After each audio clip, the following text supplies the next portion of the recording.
भागवत में मिले, रामायण में मिलेंगे कहीं न कहीं। गीता में मिले, भागवत में मिले, रामायण में मिलेंगे कहीं न कहीं। मन धीर भरो,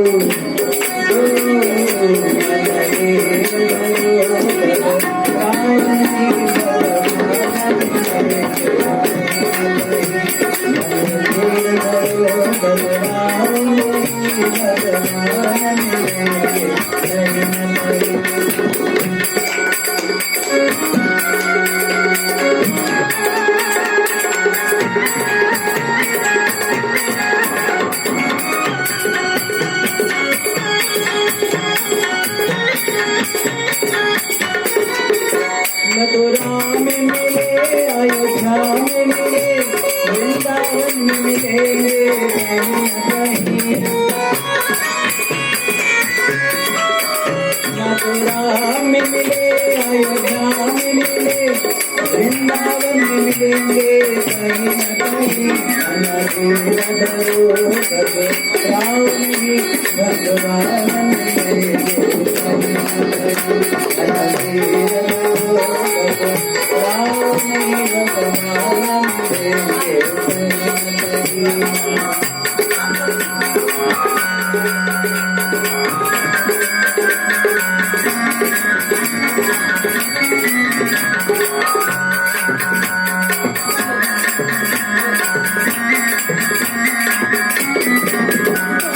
राम में मिले, हनुमान में मिले, घनश्याम में मिलेंगे कहीं न कहीं। श्री राम में मिले, हनुमान में मिले, घनश्याम में मिलेंगे कहीं न कहीं। मन धीर भरो, भगवान मिलेंगे कहीं न कहीं।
संकीर्तन की जय हो।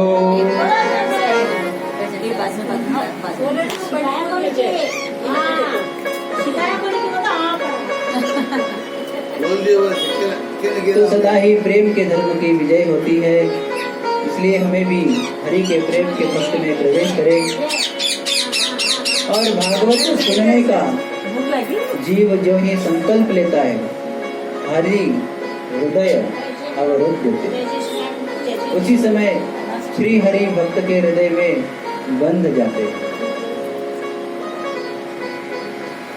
तत्क्षणात उसी पल आपने मान लो सोच लिया कि मुझे भागवत सुननी है, उसी पल श्री हरि हृदय में बंध जाते, कृपा कर जाते। हमें चाहिए सत्कर्म के लिए, श्रेष्ठ कर्म के लिए हम संकल्प लें, श्री हरि स्वयं उसको पूर्ण करते और संकल्प में सोचने में कभी कमी नहीं करनी, बोलने में कभी कमी नहीं करनी। वचनम किम दरिद्रता, अच्छा बोलो, बड़ा बोलो। जब बड़ा सोचोगे तो बड़ा होगा। आप सोचोगे पकोड़े का तो पकोड़ा ही होगा। आप सोचोगे पकोड़ा सोच के मैं बड़ा बना के दिखाऊं तो असंभव है। बड़ा बनाने के लिए आपको बड़े का ही सोचना पड़ेगा। उसके लिए जैसी सामग्री चाहिए, तैयारी चाहिए, उसी अनुरूप आपको कार्य करना होगा। तो हरि हृदय में बंध जाते हैं जब जीव संकल्प करता है। अब यह भागवत है क्या? तो कहते हैं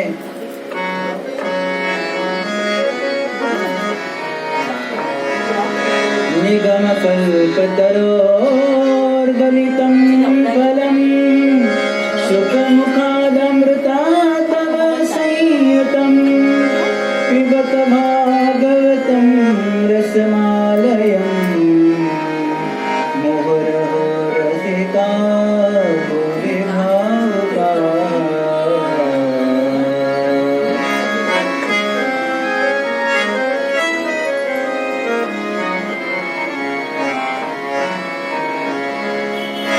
वेद रूपी कल्प वृक्ष का यह पका बकाया फल श्रीमद् भागवत, ना इसमें कोई छिलका है ना गुठली है, त्यागने जैसा कुछ है ही नहीं, केवल श्री कृष्ण के रस से यह भरा पड़ा है। क्या किया जाए महाराज इस वृक्ष का, इस फल का? बोले पीबत भागवतम रसमालय, इस भागवत रस का पान करो कान के दोने से। कब तक पिए? बोले रसमालयम, जब आप स्वयं इस रस के रस रूप न बन जाओ तब तक पीते रहो इसको। महाराज वहां पर हमने कथा सुनी, वहां पर सुनी, वहां पर सुनी, कितनी बार सुने? पीते रहो, पीते रहो, इतना पियो कि आप स्वयं भागवत बन जाओ, तब तक पियो।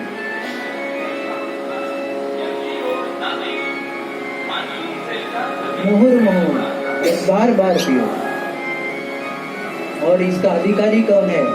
रसिका भूवि भावुका, रसिक और भावुक भक्त ही इसके सच्चे अधिकारी हैं। क्यों महाराज? क्या अन्य लोग नहीं सुन सकते? सुन सकते हैं, पर रसिक और भावुकों का यह विषय है, इसलिए उन्हें ही ज्यादा प्रिय लगेगा। इसलिए उनको मैं पुकारता हूँ, उनको आह्वान करता हूँ कि वे आए और इस रस का पान करें।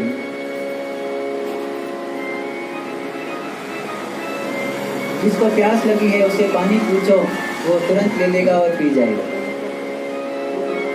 और जिसको प्यास ही नहीं, पहले पूछेगा ठंडा है क्या, ज्यादा गर्म तो नहीं है, अच्छा छान के तो बना है, आरो का है या नहीं,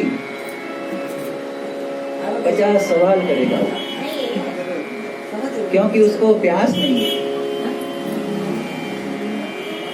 इसलिए वह सवाल पर सवाल किया जाएगा, और जिसे प्यास लगी है वो तुरंत गिलास लेगा और लटक जाएगा। इसको प्यास बुझाना। तो ऐसे ही जो रसिक और भावुक है वो इस रस के प्यासे है, वो इस रस को पाना चाहते हैं। और इसीलिए श्री वेदव्यास जी महाराज ने रसिकों को, भावुकों को पुकारा है, आओ और इस रस का पान करो।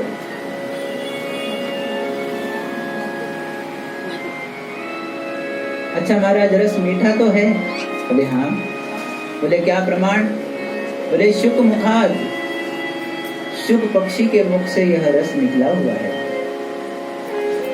शुक तोता ऐसा है, वह जिस फल में चोंच लगा दे वह फल मीठा होता है, वह फल का पारखी होता है। और महाराज अमृत रस से भरा पड़ा है, पीने मात्र से जीव अमर हो जाता है।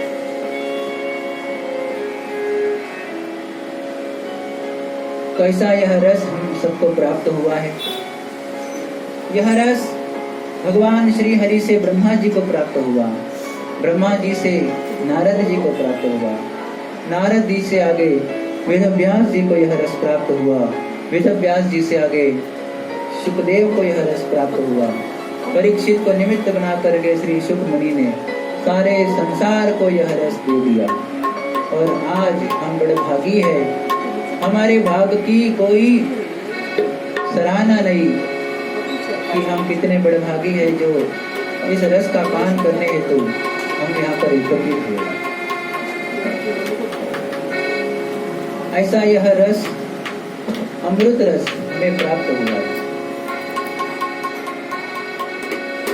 अमृत दो है, एक भागवत अमृत और दूसरा स्वर्ग का अमृत। स्वर्ग का अमृत किसके प्राप्त होता है? जो पुण्यात्मा होता है। और भागवत अमृत सबके लिए खुला है, चाहे पुण्यात्मा हो, महात्मा हो, आत्मा हो, जीवात्मा हो, पापात्मा हो, प्रेतात्मा हो, सभी के लिए यह रस खुला है। स्वर्ग का अमृत पीना है तो स्वर्ग में जाना होता है, पर यह अमृत आपको भूलोक में भी प्राप्त है।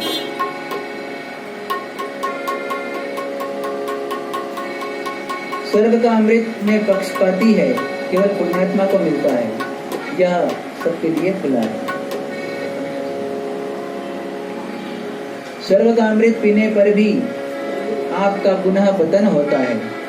क्षीणे पुण्य मर्त्य लोके विशन्ति। जो ही आपके पुण्य क्षीण होते हैं, पुनः आपको मृत्युलोक में आना होता है, जन्म लेना पड़ता है, फिर कर्म करना पड़ता है। पर भागवत अमृत पीने मात्र से जीव सारे बंधनों से मुक्त हो जाता है और उसका पतन नहीं होता, उसका उत्थान होता है। वह उन्नति की ओर बढ़ता है, प्रगति की ओर बढ़ता है, पूर्णता की ओर बढ़ता है, श्री हरि की ओर बढ़ता है।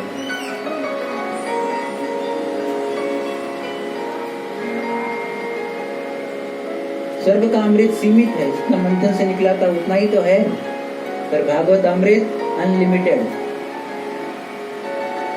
चाहे जितना पियो। जो पीता है उसके पास भी 100% जाता है, पूरा की पूरा, और जो पिलाता है उसके पास पूरा की पूरा वापस रह भी जाता है, उतना ही, कोई कमी नहीं, बांटने पर बढ़ता ही है। ऐसा यह भागवत अमृत है।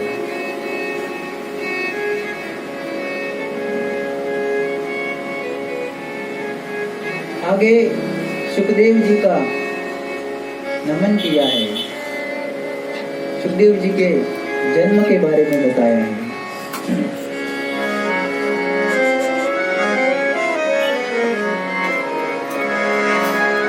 यं प्रव्रजन्तमनुपेतमपेत कृत्यं द्वैपायनो विरहका पराजोऽव पुत्रेति तन्मयतया तरवोऽभिनेदु तं सर्वभूतहृदयं मुनिमानतोऽस्मि।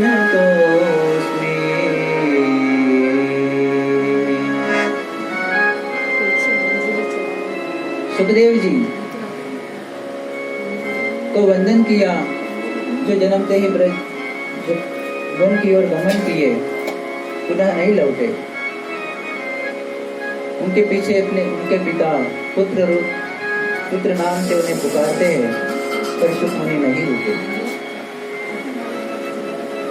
और यही शुकमुनि सारे शास्त्र पुराणों का सार निकाल करके हमें भागवत रूपी एक फल प्रदान किए।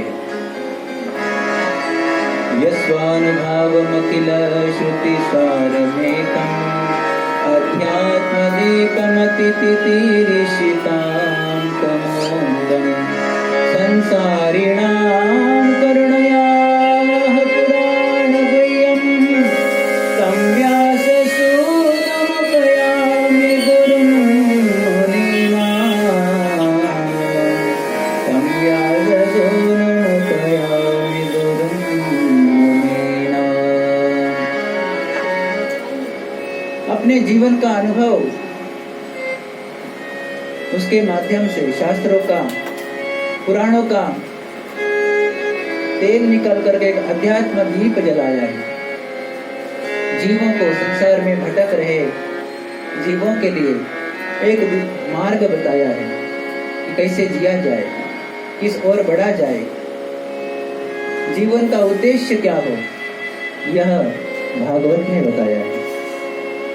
क्योंकि जिसके जीवन का उद्देश्य नहीं, उसका जीवन कोई जीवन नहीं। जीवन में उद्देश्य परम आवश्यक है कि आपको जीवन में करना क्या है। और जिसके जीवन का कोई उद्देश्य नहीं होता, वह दूसरे के काम आता है। उसको दूसरे लोग उपयोग में लेते रहते हैं। अरे चलो ये तो निकम्मा है, इसको क्या काम का है, इसका तो कुछ करना करना है नहीं, दो इसको काम में अपने। तो जिसके दूसरे जीवन में कोई उद्देश्य नहीं, कोई ध्येय नहीं, उसको दूसरे लोग उपयोग लेते हैं, वो दूसरों के काम आता है। इसलिए हमारे जीवन का ध्येय परम हो, श्रेष्ठ हो। इस साल में हमें क्या करना है, इसका भी हमारे पास उद्देश्य हो, लेखा जोखा हो। 5 साल में हमें क्या करना है, 10 वर्ष में हमें कितनी प्रगति करनी है, क्या पाना है, कहाँ तक पहुँचना है। हर चीज का आपके पास ध्येय होना चाहिए। जीवन में हमें क्या पाना है, जीवन के इम्पोर्टेंट जो हमारे ध्येय है उनको लिखो। आज दिन भर में हमें किससे बात करनी है, क्या काम करना है, कितना समय भक्ति में देना है, कितना समय कार्य में देना है, हर चीज का लेखा जोखा होना चाहिए। इस रूप जो काम करता है उसका ही जीवन सही होता है, सफल होता है। जो भी हमें कार्य करना है उसको लिखो, नहीं तो सोचते रह जाते अरे क्या करना है, मुझे क्या करना है। शक्ति बर्बाद होती है। ऐसे ही जीवन में किस मार्ग से मुझे श्री हरि मिलेंगे, किस ग्रंथ का मुझे आश्रय लेना है, किस गुरु का मुझे आश्रय लेना है, किस मार्ग से मुझे जाना है, सारा लेखा जोखा होना चाहिए। कितनी मैंने प्रगति करी वह भी लिखनी है, मेरी अवनति के कारण क्या है वो लिखने हैं, मुझ में क्वालिटी क्या है वो लिखनी है, उसको बढ़ाना है, और जो कमियां है हमें उसको लिखना है और उसको सुधारना है। इस प्रकार जीवन मैनेजमेंट से यदि आप काम करोगे तो ही जीवन सफल होगा, श्रेष्ठ होगा, पूर्ण होगा, धन्य होगा।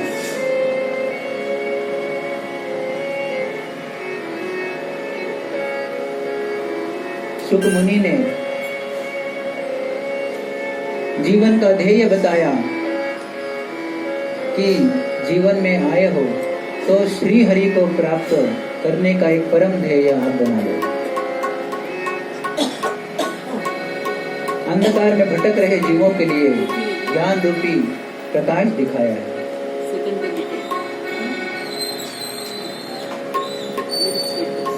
संसारिणाम करुणया पुराण गुह्यम, कृपा करके, करुणा करके, दया करके जीवों के लिए यह पुराण का गूढ़ शास्त्र हमारे सन्मुख रखा है शुक मुनि ने। इसका आश्रय लेने से हमारा कल्याण हो जाए।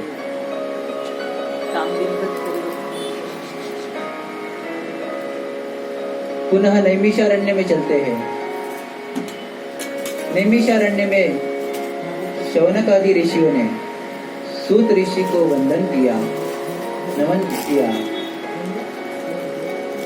और पूछा कि महाराज ये बताओ कि जीवन का ध्येय क्या होना चाहिए।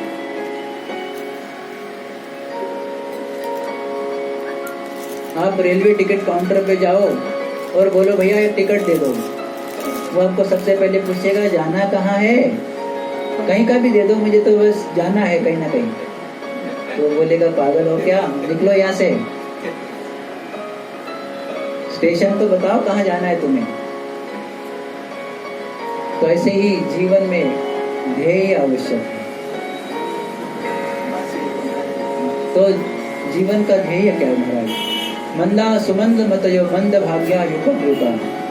संसारी जीव मंद बुद्धि के हैं।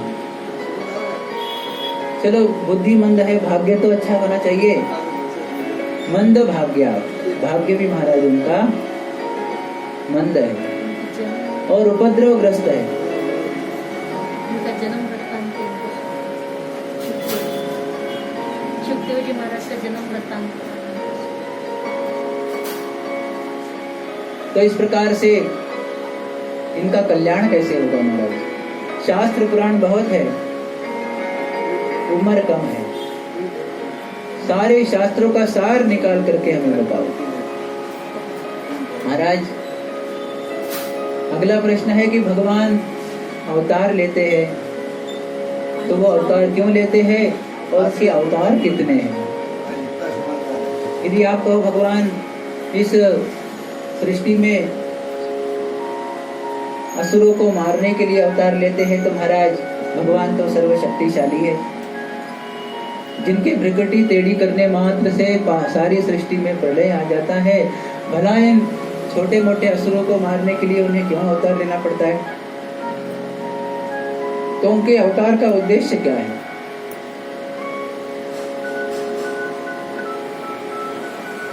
इस प्रकार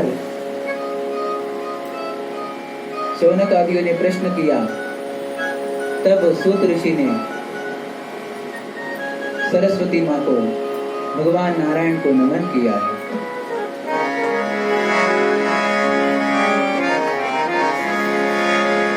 नारायणं